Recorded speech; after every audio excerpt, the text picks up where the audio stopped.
Hi guys, good afternoon. It's 12 o'clock in the afternoon here, and the wind is very. I let you see guys how strong the wind is, really strong guys. You can see everything here is very.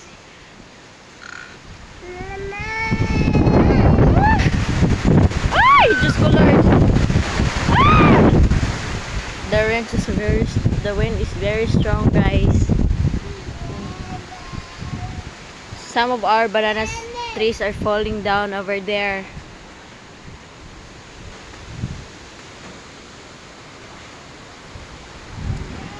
Oh Lord.